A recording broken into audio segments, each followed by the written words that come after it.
Hello everyone. आपका इस नई वीडियो में स्वागत है। और यहाँ पर हम मैथ्स की एक सीरीज शुरू करने जा रहे हैं जो कि हम क्लास 10th के लिए शुरू कर रहे हैं। सो क्लास 10th में हम एनसीईआरटी के हिसाब से जो भी इंडिया में सिलेबस है उसके हिसाब से हम चैप्टर वाइज चलेंगे। पर एक चैप्टर को हम एक ही वीडियो में कवर नहीं कर सकते हैं, तो हम टॉपिक वाइज चलेंगे कि जैसे चैप्टर 1 में क्या क्या टॉपिक्स है उनके लिए हम अलग अलग वीडियोस बनाएंगे। क्यों?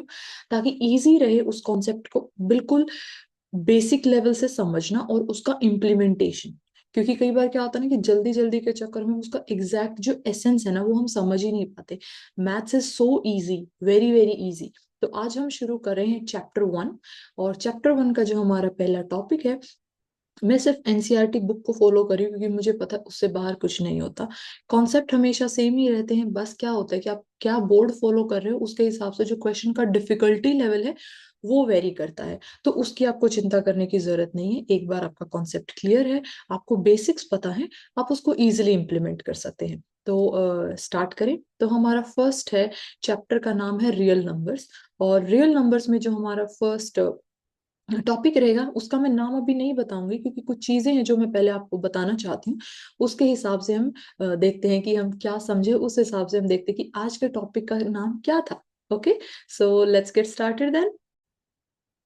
तो चलिए हम ऐसा करते हैं कि हम मैं आपको एक नंबर देती हूँ, 15। 15 आपके पास नंबर है।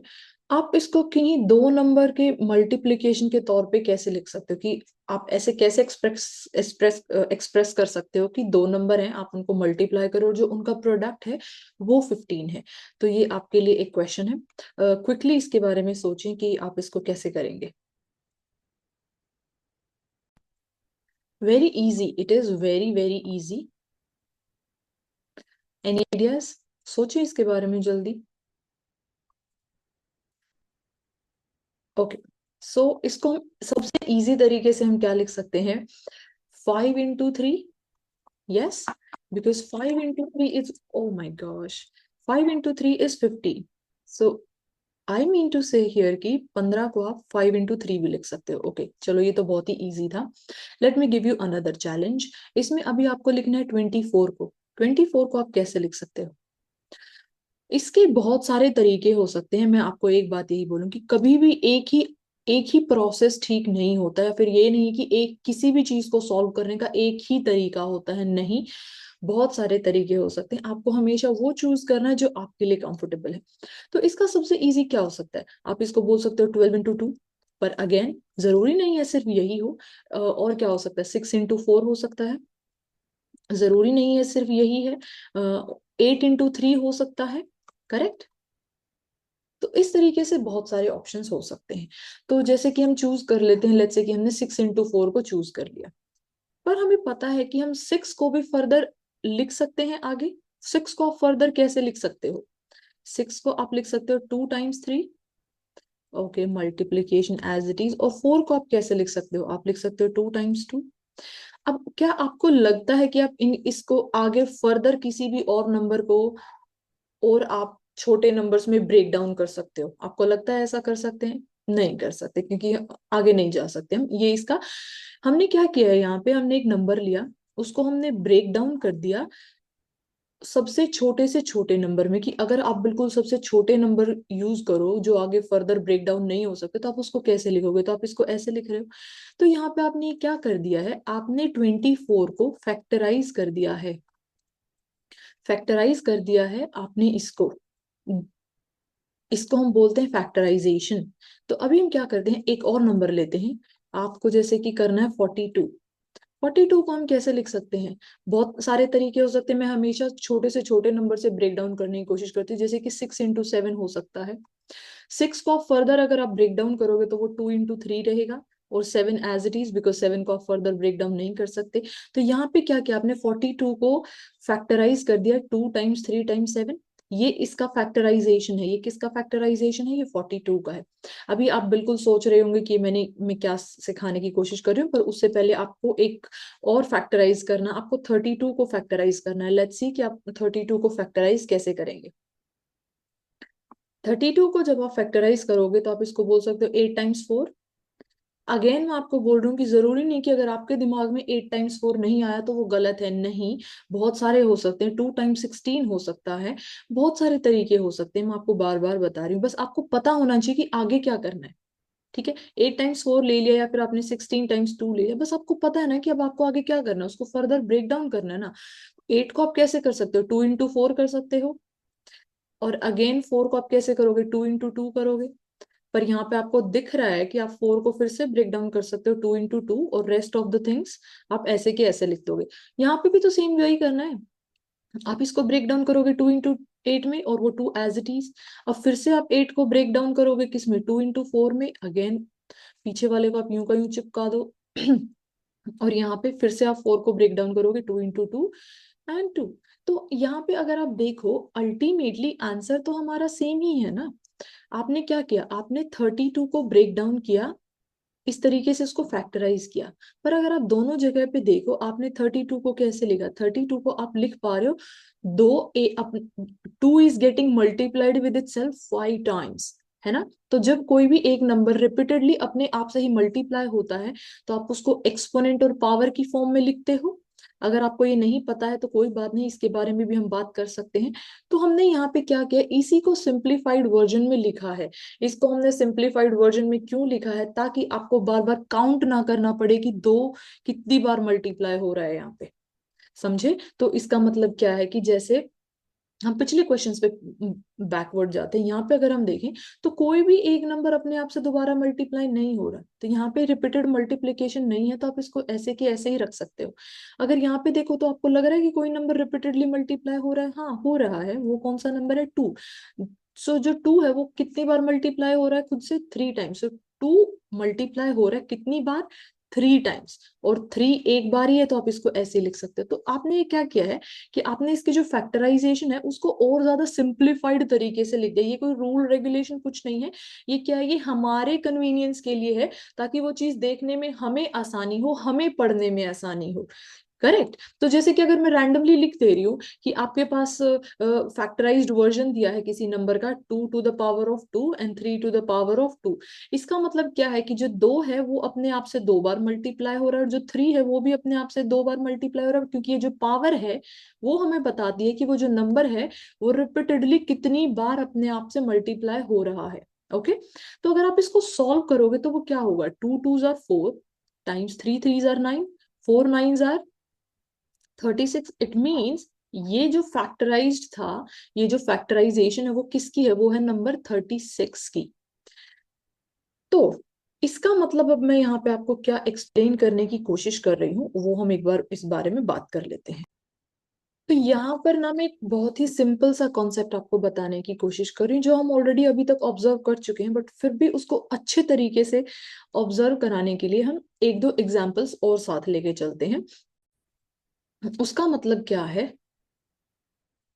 कि ओके, मैं आपको डायरेक्ट स्टेटमेंट देने की बजाय मैं आपको बताती हूँ कि हमें उसको कैसे करना है। ओके। तो इसका मतलब क्या है कि जैसे कि आपने नंबर लेना है 1, आप नंबर 1 से शुरू कर रहे हो, ठीक है। तो हमारे पास है 1, 1 को आप फर्दर फैक्टराइज कर सकते हो, नहीं कर सकते, क्योंकि 1 1 ही रहेगा। ओके। हम 2 से शुरू करते हैं, 2 को आप फैक्टराइज कर सकते हो, 2 को आप 2 टाइम्स 1 लिख सकते हो, राइट। बट अगेन उसको टाइम्स 1 लिखने की जरूरत नहीं है, आप इसको ऐसे रख सकते हो। फिर आप आगे चलते हो 3 को भी आप ऐसे ही रखोगे, राइट। और फिर आगे आप चलते हो 4 को आप कैसे लिख सकते हो, 2 टाइम्स 2 लिख सकते हो। फिर ऐसे ही आप आगे चलते हो 5 से, तो आप 5 को 5 लिख सकते हो, फिर 5 टाइम्स 1, पर वो टाइम्स 1 लिखने की आपको जरूरत नहीं है यहाँ पे। तो यहाँ पे मैं आपको क्या बताना चाहती हूँ, अभी आप क्लास 10th में हो चुके हैं, तो आप ऑलरेडी अभी तक समझ चुके हैं कि प्राइम नंबर्स क्या होते हैं। प्राइम नंबर्स कौन से होते हैं, प्राइम नंबर्स बहुत ही इजी है समझना, कि कोई भी एक नंबर जो या तो खुद की टेबल में आता है या सिर्फ एक की टेबल में आता है, इसको हम सिंपल तरीके से ऐसे समझते हैं, है ना। या फिर इसको क्या कैसे लिख सकते हो कि जैसे इन्हीं में से अगर आप देखो, इसको आप या तो ऐसे लिख सकते हो, ऐसे लिख सकते हो, ऐसे लिख सकते हो, बट मैंने उसको नहीं लिखा, और या फिर ऐसे भी लिख सकते हो। तो कोई भी एक ऐसा नंबर जिसकी जब आप फैक्टराइजेशन करते हो, तो उसके जो फैक्टर्स की जो लिस्ट होती है ना, उसमें या तो 1 होता है या फिर वो खुद नंबर होता है। जैसे कि यहाँ पे 2 में या तो 1 है या फिर वो 2 जो नंबर है वो खुद है। 3 में भी वही है कि या तो उसका फैक्टर 1 है या फिर 3 खुद है, या तो फैक्टर 1 है या फिर नंबर इटसेल्फ, इट मीन्स कि जो नंबर है वो खुद ही अपना फैक्टर है। तो ऐसे नंबर्स को हम क्या बोलते हैं? प्राइम नंबर्स बोलते हैं।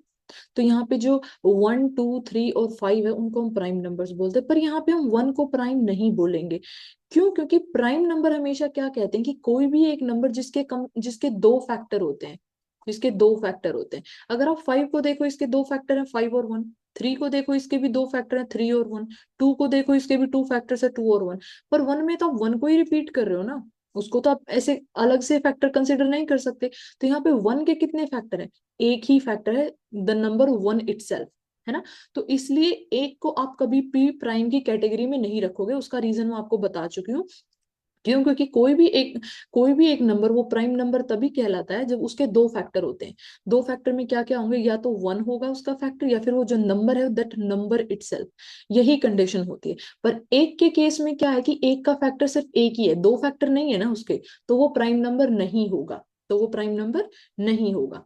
तो इसलिए ये हो गया प्राइम नंबर्स। तो अभी हम यहाँ पे क्या कर रहे हैं कि अगर आप यहाँ पे देखो, फिर से हम इस लिस्ट में जाएंगे। इस लिस्ट में अगर आप जाओ तो यहाँ पे आप देखोगे कि एक को छोड़ के, सिर्फ एक को छोड़ के बाकी जो सारे जो बाकी जो सब नंबर्स हैं, या तो वो खुद प्राइम नंबर्स हैं, जैसे कि 2 3 और 5, या तो वो खुद प्राइम नंबर्स हैं, या फिर आप उसको प्राइम नंबर्स की फॉर्म में फैक्टराइज कर पा रहे हो, जैसे कि 4 को आपने फैक्टराइज कर दिया 2 × 2, जो कि 2 क्या है? खुद प्राइम नंबर है। और एग्जाम्पल देती हूँ, आगे चलते हैं। जैसे कि 6, 5 तक हम आ चुके हैं। 6 को आप क्या लिख सकते हो? 3 × 2। यस। तो इसको आप फैक्टराइज कर पा रहे हो, और इसके जो फैक्टर्स है वो क्या है? वो प्राइम नंबर है ना। 3 भी प्राइम नंबर है, 2 भी प्राइम नंबर है। उसी तरीके से सॉरी, अगर हम 7 की तरफ चले तो 7 के भी सिर्फ दो ही फैक्टर होंगे, 7 × 1। तो ये क्या होगा? ये एक प्राइम नंबर होगा। क्यों? क्योंकि इसका जो फैक्टर्स है या तो वो नंबर इटसेल्फ है या फिर 1 है। उसी तरीके से आप 8 पे चलोगे, तो उसको जब आप फैक्टराइज करोगे तो आप ऐसे लिख पाओगे। तो अगेन आपने 8 को आप कैसे रिप्रेजेंट कर पा रहे हो? आप उसको फैक्टराइज कर पा रहे हो प्राइम नंबर्स की फॉर्म में। तो यहाँ पर हम आते हैं कि कोई भी एक नंबर एक्सेप्ट 1, तो आप एक्सेप्ट 1, या तो आप क्या बोलोगे? एक्सेप्ट 1, या फिर क्या बोलोगे? All the numbers greater than 1। Right? क्योंकि 1 तो प्राइम नंबर है ही नहीं ना, तो उसको आप रिप्रेजेंट भी नहीं कर पाओगे, और वो खुद भी प्राइम नहीं है। तो एनी नंबर ग्रेटर देन 1, उसको आप हमेशा क्या कर सकते हो? Can be represented in a unique way. In a unique way of what? In a unique way of in a unique way in a unique way by using prime numbers. ये इसका मतलब है। जैसे कि, तो अब इसको बिल्कुल एग्जैक्ट लेके चलेंगे। तो कोई भी नंबर ग्रेटर देन 1 है, तो आप क्या बोलोगे? All the positive integers greater than 1। या फिर क्या बोलोगे? Whole numbers greater than 1। या फिर आप क्या बोल सकते हो? Natural numbers greater than 1। पर it has to be greater than 1। आप उन सबको क्या कर सकते हो? आप उन सबको एक्सप्रेस कर सकते हो इन ए यूनिक वे। किस चीज के यूनिक वे में हम उसको एक्सप्रेस कर पा रहे हैं, ये भी तो देखें। आप उसको यूनिक वे में एक्सप्रेस कर पा रहे हैं कि या तो वो नंबर खुद ही प्राइम होगा, या फिर आप उसको प्राइम के तौर पे रिप्रेजेंट कर सकते हो। प्राइम नंबर के तौर पे उसको रिप्रेजेंट कर सकते हो। तो इसका एक ही डेफिनेशन होता है, जो कि बहुत ही इजी है, कि कोई भी एक नंबर, कोई भी एक इंटीजर या फिर एक नेचुरल नंबर या फिर एक होल नंबर जो कि एक से बड़ा है, उसको आप यूनिक तरीके से एक्सप्रेस करते हो। क्या? Product of prime numbers, in a form of product of prime numbers. Product of prime numbers का मतलब क्या? वो सबके सब हम उनको मल्टीप्लीकेशन में प्रेजेंट कर रहे थे ना, तो उसको हम बोलेंगे। तो जैसे कि अगर यहाँ पे अगर आप देखो भी, तो डेफिनेशन क्या है? यही है कि every integer greater than 1 can be uniquely expressed as a product of prime numbers up to the orders of the factors. It means, ये इसका क्या मतलब है कि वहां पे जो किस ऑर्डर में आप लिख रहे हो वो मैटर नहीं करता। तो इसका मैं लास्ट इसको मैं एक बार लास्ट बार इसको एक्सप्रेस करके दिखाती हूँ कि आप एक नंबर उठा लो, कोई भी नंबर उठा लो। जैसे कि आपने 15 उठा लिया, तो 15 को आप कैसे लिख सकते हो? 3 × 5। या फिर 15 को ही आप कैसे लिख सकते हो? 5 × 3। करेक्ट? तो आप उसको 3 × 5 लिख रहे हो, 5 × 3 लिख रहे हो, वो फर्क नहीं पड़ता है। इसका भी एक लॉजिक है। क्यों? क्योंकि जो नंबर्स होते हैं, जैसे मल्टीप्लीकेशन में जब नंबर होते हैं, इसको बोलते हैं कॉम्यूटेटिव, कि आप या तो 3 मल्टीप्लाई बाय 5 लिख लो या फिर 5 मल्टीप्लाई बाय 3 लिख लो, वो सेम ही होता। तो इस प्रॉपर्टी को हम बोलते हैं कॉम्यूटेटिव प्रॉपर्टी, वो हम आगे पढ़ लेंगे, अभी इसके बारे में ज्यादा डिटेल में बताने की जरूरत नहीं है। पर ये एक प्रॉपर्टी होती है जिसकी वजह से आप बोलते हो कि हाँ, चाहे आप उसको 3 टाइम्स 5 लिखो या फिर 5 टाइम्स 3 लिखो, वो सेम ही होता है। तो अभी देखो आपने क्या किया, 15 जो 15 है वो एक नंबर है जो कि ग्रेटर देन 1 है। ये आप इसको इंटीजर भी बोल सकते हो, ये एक होल नंबर भी है कि नेचुरल नंबर भी है। तो उसको आप किस तरीके से एक्सप्रेस कर पा रहे हो, उसको आप एक यूनिक कॉम्बिनेशन में एक्सप्रेस कर पा रहे हो कि जहां पे आप दो प्राइम नंबर्स के मल्टीप्लीकेशन, तो इसी को बोला जाता है कि आप किसी भी any number greater than 1 can B represent in a unique way of the product of prime numbers. ये प्रोडक्ट ही तो है, मल्टीप्लीकेशन ऑफ प्राइम नंबर्स, इसको प्रोडक्ट ही तो बोल रहे हो आप। तब क्या बोलोगे कि किसी भी प्राइम नंबर्स के प्रोडक्ट के तौर पे आप किसी भी नंबर को एक्सप्रेस कर सकते हो, it has to be more than 1। तो एक से बड़ा कोई भी नंबर है, आप उसको एक उसको फैक्टराइज करके आप उसको हमेशा एक्सप्रेस कर सकते हो, कैसे, प्राइम नंबर्स के प्रोडक्ट के तौर पे। और वहां पर ऑर्डर मैटर नहीं करता कि आपने कौन सा नंबर पहले लिखा, कौन सा नंबर आपने बाद में लिखा, क्यों, क्योंकि मल्टीप्लीकेशन में क्या होता है, कॉम्यूटेटिव और एसोसिएटिव प्रॉपर्टी दोनों फॉलो होती हैं। अब जैसे कि मैं बता दूं, मान लिया कि हमने 60 ले लिया, 60 है हमारे पास, 60 को आप कैसे लिख सकते हो, 6 टाइम्स 10 लिख सकते हो, ये मेरा तरीका है सिंप्लीफाई करने का। 6 को आप कैसे लिख सकते हो, 2 टाइम्स 3 लिख सकते हो, 10 को आप कैसे लिख सकते हो, 2 टाइम्स 5 लिख सकते हो, दैट्स इट। इससे आगे तो आप इसको फैक्टराइज नहीं कर सकते ना। तो अब दो कितनी बार इसी को लिख, या तो आप इसको इतना भी छोड़ दो, कोई दिक्कत नहीं है, बट अगर आपको लिखने में सिंप्लीफिकेशन चाहिए तो आप कैसे लिख सकते हो, दो अपने आप से दो बार मल्टीप्लाई हो रहा था, 2 raise to the power of 2, 3 और 5। तो ये इसका क्या हो गया, फैक्टराइजेशन। तो आप क्या कर पा रहे हो, 60 जो 60 है वो एक इंटीजर है, ग्रेटर देन 1 है, तो आप उसको यूनिक वे में एक्सप्रेस कर पा रहे हो as a product of prime numbers. और एक और हम बार बार ये वर्ड यूज करें ना, unique unique unique, it means कि जो भी फैक्टराइजेशन होगा वो यूनिक ही होगा। इट मीन्स कि हर नंबर के लिए अलग होगा। अगर आप 12 के लिए ट्राई कर रहे हो वो अलग होगा, 13 के लिए ट्राई कर रहे हो वो अलग होगा, 13 के लिए सिर्फ ये होगा, 12 के लिए क्या हो सकता है, 6 × 2, 6 को आप लिख सकते हो 2 × 3। तो ये क्या होगा, हर एक नंबर के लिए यूनिक है। किसी भी किन्हीं भी दो नंबर का जो ये एक्सप्रेशन है as a product of prime numbers can not be same. क्यों, क्योंकि हर एक नंबर यूनिक है, हर यूनिक नंबर है तो उसको एक्सप्रेस जब हम करेंगे प्रोडक्ट ऑफ प्राइम्स के तौर पे वो भी यूनिक होगा।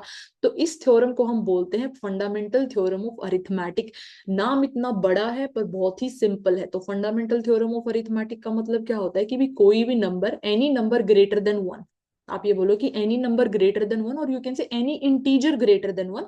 सब चीजों को क्लैरिफाई करने के लिए आप इंटीजर बोल सकते हो, फिर होल नंबर भी बोल सकते हो, या नेचुरल नंबर, इन तीनों में से कोई एक यूज कर सकते हो। आपकी any integer greater than 1, any whole number greater than 1, any natural number greater than 1 can be expressed as a unique product of prime numbers. और वहां पर ऑर्डर मैटर नहीं करता कि किस ऑर्डर में आप लिख रहे हो उसको।